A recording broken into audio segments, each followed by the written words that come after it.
This morning first, Cowan is here in Spartanburg. He is the city council for the town of Duncan. Calvin and I go back a little bit when I was running for county council, and he was the first person and the only person that said, hey, you need a website, can I help you? And I said, absolutely. So I met with him several times about putting together my run for county council, even though I didn't quite win. I realized you have to spend lots of money to win. You can't just show up and say, I'm a nice guy and expect to win. It doesn't work that way in politics, unfortunately. So you do have to put a lot of money to push media nowadays to make it happen because it's mostly, I hate to say it, name recognition. And if you don't have that name recognition, then you're not going to get too far with it. I got pretty far, so I enjoyed meeting a lot of people, so that was a lot of fun. In the meantime, Cowan, come on down and tell us more about you and your plans for the state of South Carolina on the national level.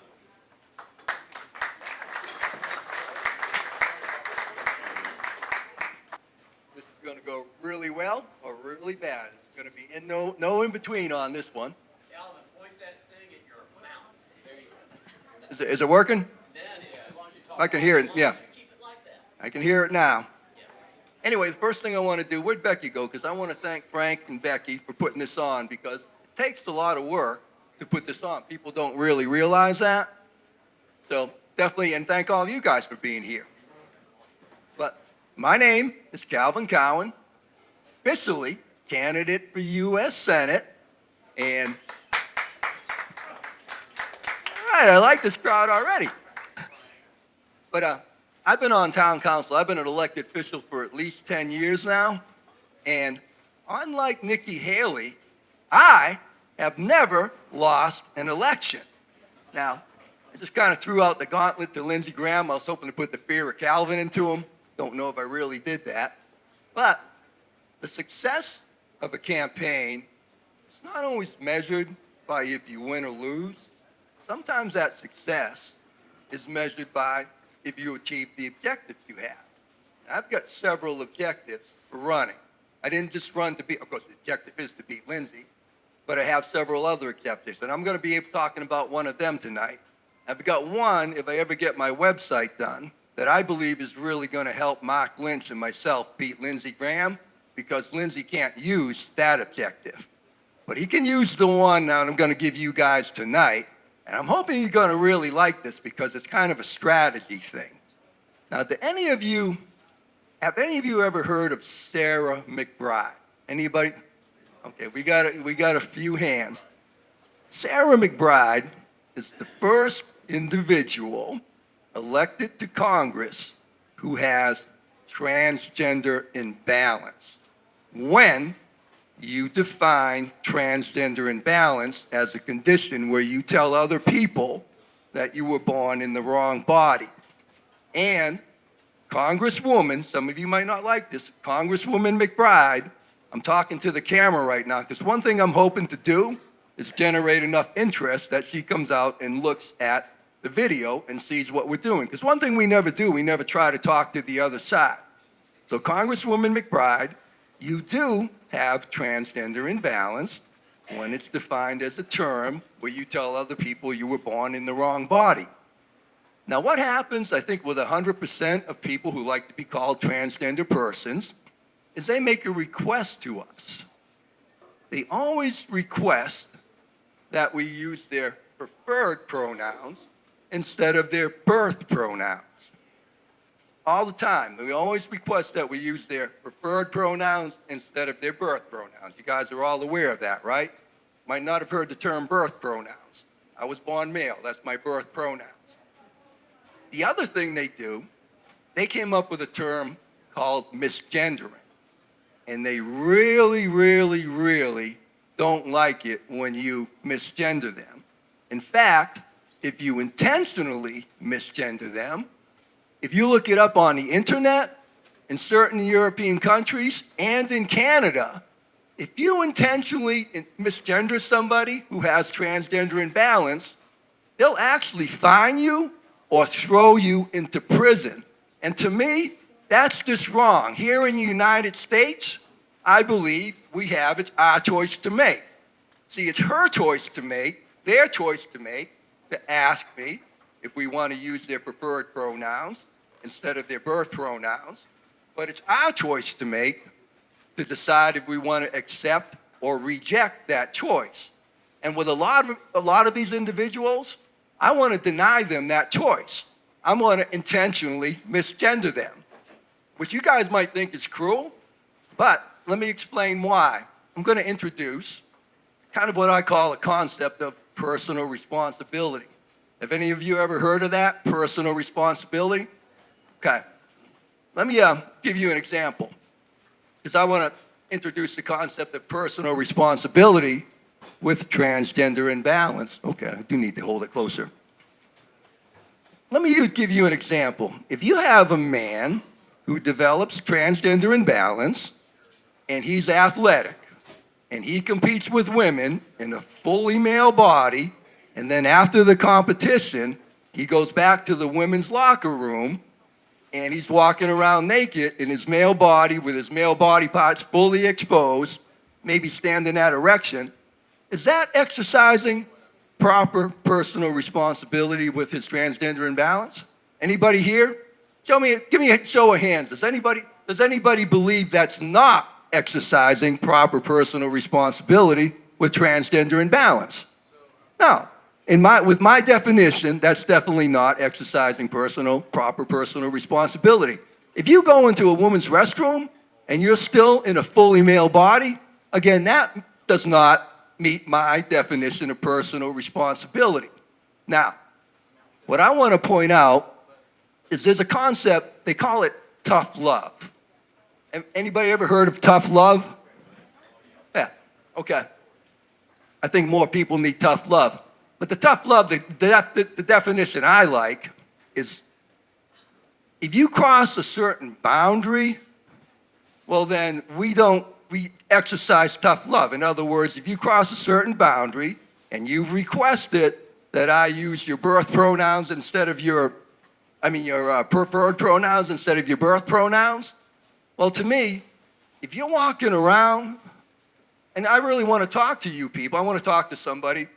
If you're one of these athletes and you're walking around a woman's restroom with your male body parts exposed, you're crossing a boundary that you shouldn't cross. And I actually believe that I'm doing the right thing by intentionally misgendering you.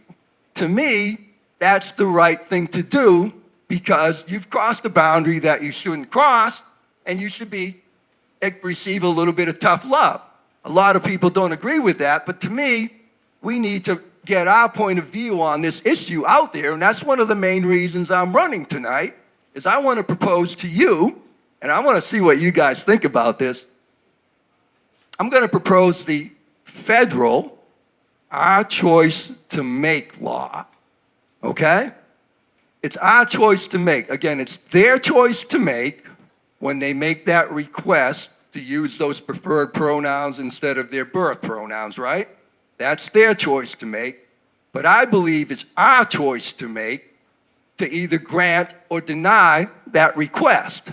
So what I want to do is if you elect me, I want to propose this to Lindsey Graham and to Mark Lynch, because I know a little bit about politics. If this goes well tonight, that's going to go up on my website, and Lindsey Graham and Mark Lynch will both see this video.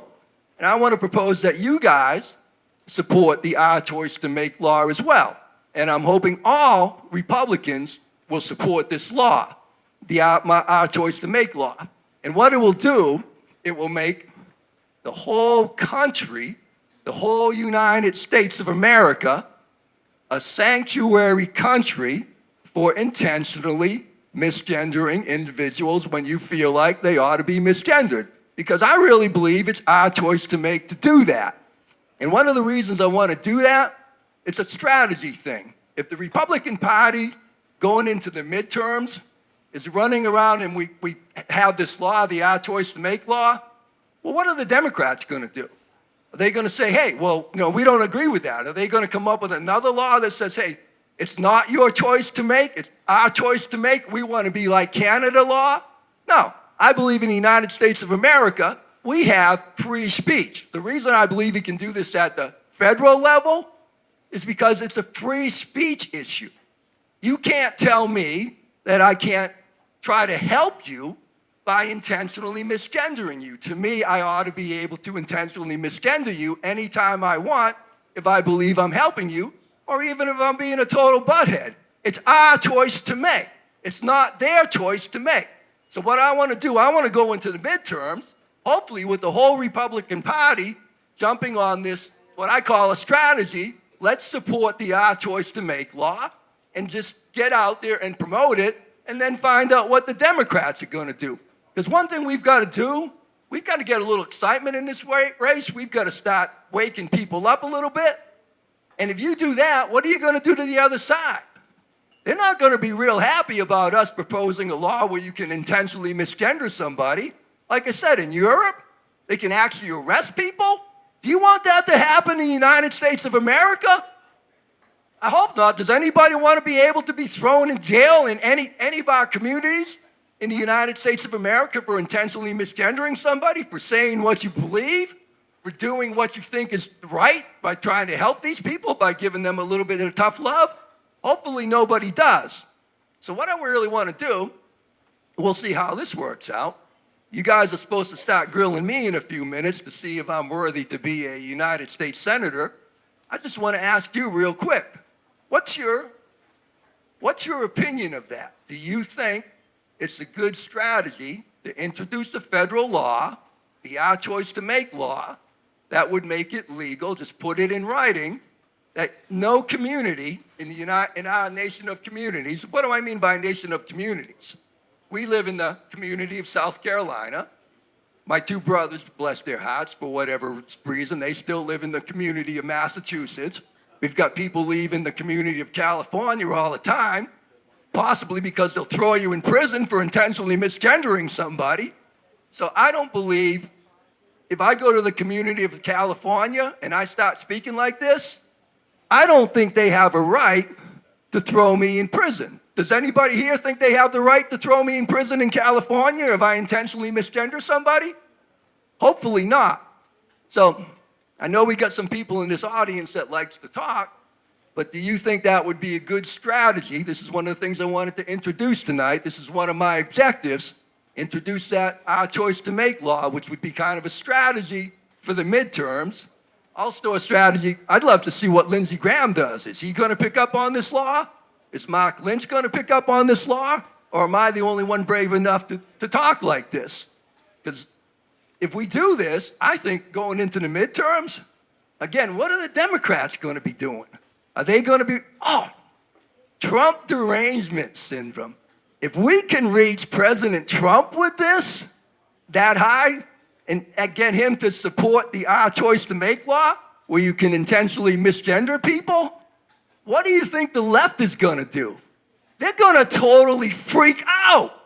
And if they freak out like that, they might actually introduce their own legislation that it's not your choice to make, it's our choice to make for you law, that they actually believe they can throw you. Are they willing to put that in writing?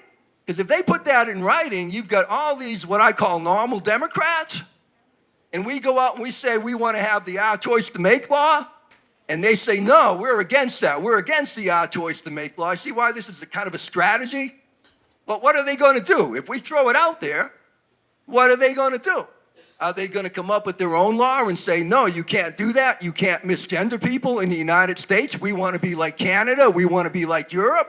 If they do that, they are going to get their butts kicked in the midterms. Now, does that make sense to you? Does anybody want to make a comment on that? What's your opinion on that? Does it make any sense? Do you like it? Do you not like it? What's your biggest obstacle? The biggest obstacle? Well, the biggest obstacle is you've got to get people to actually listen to the idea. You've got to get it out there. Nobody puts the idea out there, or I just make a website and some people see it and then nobody does anything.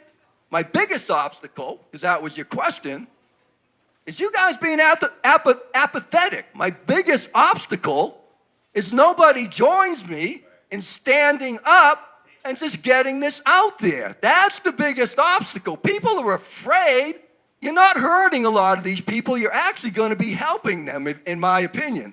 I would think APAC was the biggest obstacle. hate that. Who's that? Is that the Jewish one? You don't know that. You'll find out when you get elected. No, that's the thing. See, I'm putting myself out there on this.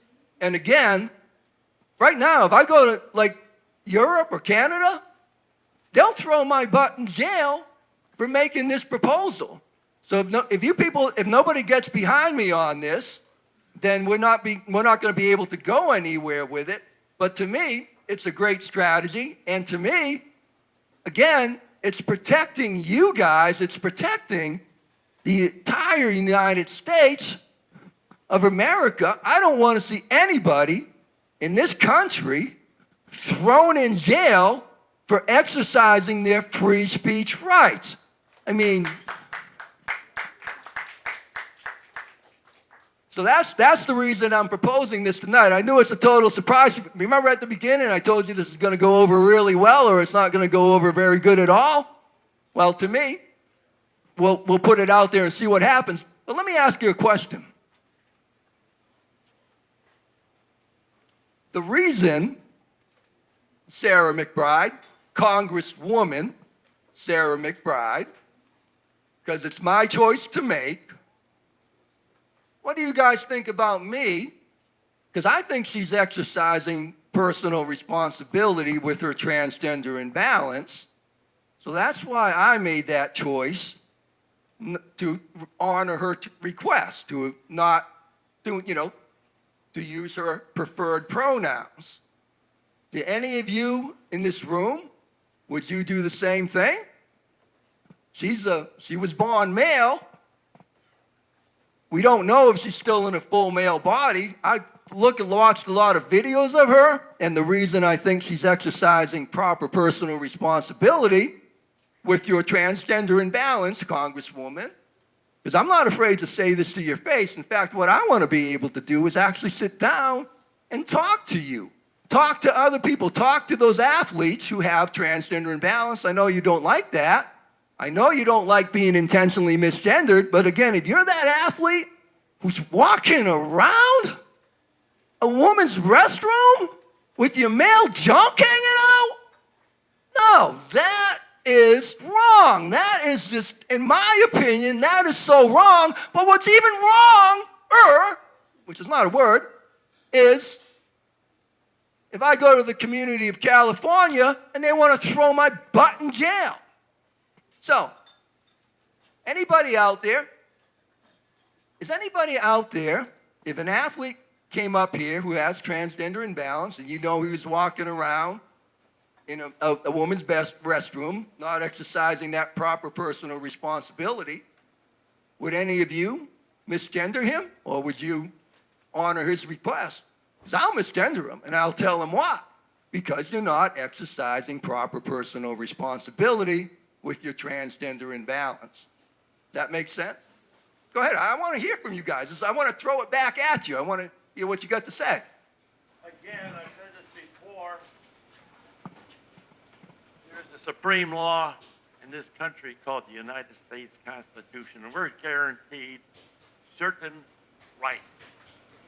And why or how should or does their personal choice of perversion supersede my First Amendment right of freedom of speech?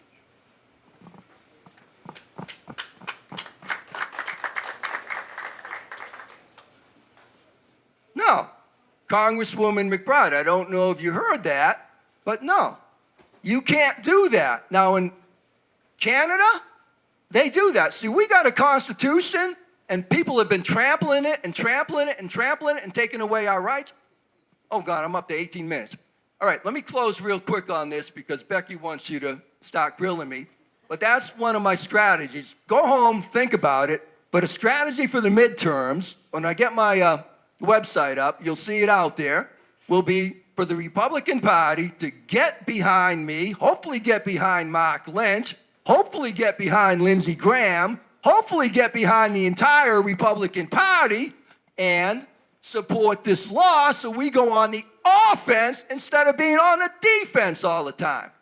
Now, one of the main reasons I run, I'm going to close up real quick, Becky, is I believe we're on the wrong path forward. And I believe Lindsey Graham has been helping the Democrats take us down that wrong path forward for a long time. The wrong path forward, and we need to define this as well. We need to message better as Republicans.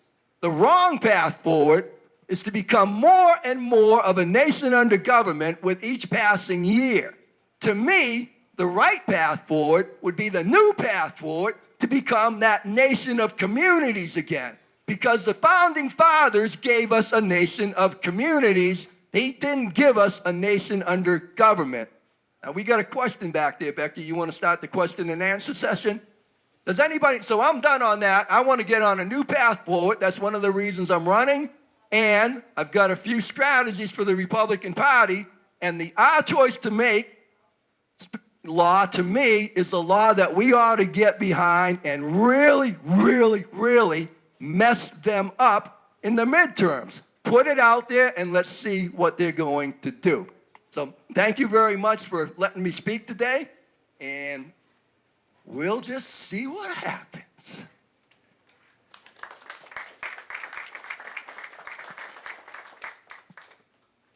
I have a question about the rights of the protection of women and children. When someone else's rights come over the line and interfere with the protection of women and children, and that's what this transgender agenda does, is eliminates the protection of women and children and opens a door. It would be politically incorrect to call them what I believe they are. Men that intentionally do this. They're not really transgender. They just want to get access to women and children in the bathroom and in the locker room. Tell me a politically correct word to call them. I have nothing kind. Pedophiles. I don't want to say freaks, but this whole transgender thing is entirely a way to get access to women and children, and it's superseding their rights. What happened to the protection of women and children? It's completely gone out the window. Now when they say women's rights, they're talking about them. What happened to women's rights in I get my scholarship because I'm a woman. I get the gold medal because I'm a woman. Okay. Why do you get the gold medal? You're a man. I have lost women's rights and little girls' rights and little boys as well. No, you're totally right on that. See, that's one of the reasons I've got more than one law. I want to introduce a few laws to deal with this whole issue, because to me, number one, I believe it's totally ridiculous, and I do believe it's totally ridiculous, Congresswoman. But because what she's saying, what I want to do to help protect women and children like that, I want to propose, and I'm not going to go over it tonight. When I get it on my website, I want to propose safety ratings for bodies. Okay, and let me run that over real quick. Let's see what you guys think of this idea. Because I've been thinking about this for a real long time. Number one, Sarah McBride, what kind of body is she in? Go ahead, do you think, what kind of body is Sarah McBride in? You got any idea? I'm kind of not a very nice person. No. You are a nice person. There's nothing wrong with what you're doing. I will not feed their delusion. Not feeding into that. I'm not going to believe that he is a unicorn. He's not a unicorn. If you want to pretend you're a unicorn, that's fine, but I'm not feeding it. No, and you're totally right. Because that's the whole idea of some of those people like that you're calling a pervert walking around in a woman's bathroom. They need to be intentionally misgendered. I mean, to me, that's crossing such a big boundary, and I don't want you thrown in jail for saying what you're saying. And you are a nice person. You're really concerned you're here, and to me, you've got to just don't be afraid to give them a little bit of that tough love. They deserve that tough love, and in some cases, they really deserve to be intentionally misgendered. Now, safety ratings. What kind of body is Sarah McBride in?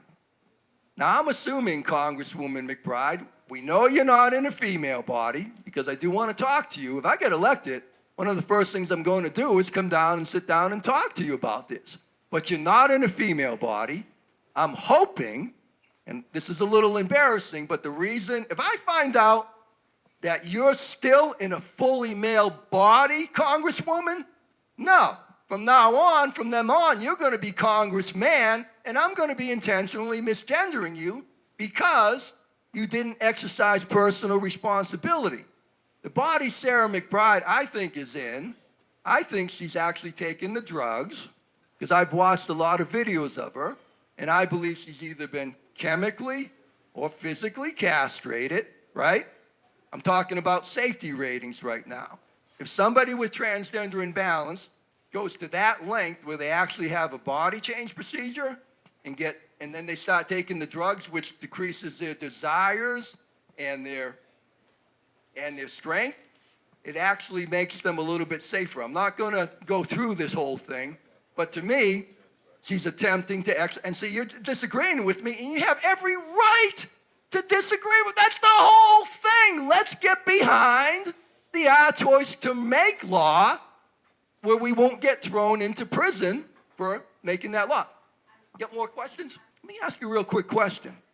Do you think, because another law I'm going to propose, it's extremely hard to define a woman. Now, Becky, I know, is a woman, but if you ask me for my definition of a woman, it's hard to give a definition of a woman, but it's extremely easy to give the definition of a female athlete. Because all you need to give a definition of a female athlete is show me the rule book. If the rule book says you get disqualified for showing up in a male or transgender body, well then you're not a female athlete. It's the rule book that defines a female athlete. If there's a rule book that says a female athlete is based on perception, well then that rule book just defined that individual who's in a fully male body as a female athlete. You see what I'm saying? So what I want to be able to do is make it legal for anybody that runs a sporting organization to have a rule in their rule book. And I want to see if anybody agrees with me on this. I was thinking you guys would be agreeing with me big time. But that rule in the rule book that says you get disqualified if you show up in a male or transgender body. You're not a female athlete. To me, that rule should be legal. And I'm thinking a lot of sports organizations will want to put that in there. What I want to do for Sarita Edgerton... We have 2 minutes, and I know Jack has a question. All right, go real quick. 87% of Congress has dual citizenship with Israel. And 91% of all of our elected officials and some state officials get money from AIPAC. That's the big thing. And the other thought was in the 60s they were queers, the 70s they were gays, and the 80s they were Democrats. I think it was a statement. Okay, and we are 1 minute now. We're going to wrap up because our next guest has arrived, and we want to bring her in. Oh, real quick, though. Okay. What I want to do... Actually, I'd like to ask my next guest that question. Sarita Edgerton. Sarita Edgerton, I see you right there. Okay, when you go down to Columbia, to me... If you had a safety rating, I was talking about safety ratings earlier, you could have a rule in Columbia where nobody gets to use the female bathroom unless they have a safety rating of 3 or above, because I don't want anybody going into a restroom with any woman here with somebody who doesn't have a safety rating of 3 or above. You don't know what I'm talking about right now? Thank you for letting me speak tonight, and really think about that idea of getting behind the Our Choice to Make law. Okay. Thank you, Calvin. Calvin is a candidate for Senate, United States Senate, and he is a Spartanburg resident. So we thank you for coming.